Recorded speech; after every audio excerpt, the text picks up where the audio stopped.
যেইভাবে ইশারা দিলেও আপনার বউ তালাক হয়ে যাবে, এই তালাকের ব্যাপারে অনেক মানুষ জানে না দেখে অবৈধ সংসার তারা করছে। মনে রাখবেন, তালাকের একটা প্রকার রয়েছে, তালাকে কেনায়া বলা এটাকে, অর্থাৎ ইশারায় তালাক। এটা মারাত্মক একটা বিষয় এবং তালাকের মাসালাগুলো সেন্সিটিভ, এগুলো জ্ঞান নেওয়া উচিত। বিয়ের আগে তালাকের জ্ঞান, বিয়ের জ্ঞান, এটা নিয়ে নেওয়া উচিত। এবং আল্লাহর হাবিব সাল্লাল্লাহু আলাইহি ওয়াসাল্লাম জানিয়েছেন, আবগাদু হালাল ইলাল্লাহি তালাক, আল্লাহর কাছে হালাল কিন্তু নিকৃষ্ট বা অপছন্দনীয় একটা বিধান আল্লাহর কাছে হচ্ছে এই তালাকের বিধান। আল্লাহ চায় না একটা সংসার নষ্ট হয়ে যাক, বিয়ের মতো পবিত্র বন্ধন ছিন্ন ভিন্ন হয়ে যাক, এটা আল্লাহ কখনো চায় না।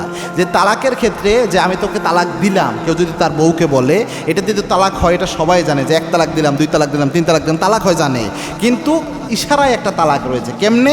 আপনি আপনার মনের মধ্যে তালাকের নিয়ত রাখলেন, নিয়ত রেখে আপনার বউকে এমনিও যদি ইশারা করেন, তালাকের নিয়ত করে এমনি বউকে ইশারা করলেন তালাকের নিয়তে, এটা তালাক হয়ে যাবে। বোবা ব্যক্তিরা কিন্তু এভাবে তালাক দিতে পারে।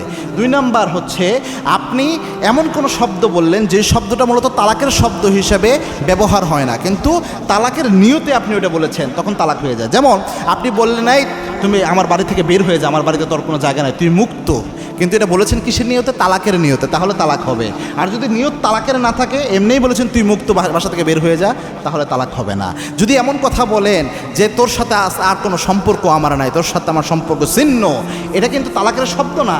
কিন্তু যদি তালাকের নিয়তে আপনি এটা বলেন তোর সাথে সম্পর্ক ছিন্ন, কোনো সম্পর্ক নাই, তালাক হয়ে যাবে। যদি আপনার তালাকের নিয়ত না থাকে, এমনি রাগ দেখানোর, ভয় দেখানোর জন্য, ছিন্ন সম্পর্ক, তোর সাথে কোনো সম্পর্ক নাই, যা তুই যা ইচ্ছা করিস, তাহলে কিন্তু তালাক হবে না। নিয়তের উপর, এটাকে ইশারায় তালাক বলে।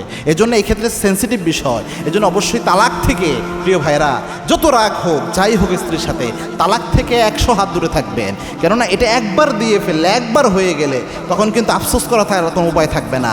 আর একটু মারামারি, একটু মনোমালিন্য, এটা তো হবেই না, আর মনমারি হয়। তো সেক্ষেত্রে একটু ধৈর্য ধারণ করেন, আল্লাহর কাছে সাহায্য চান, দেখবেন আল্লাহ রাব্বুল আলামিন বরকত দান করবে।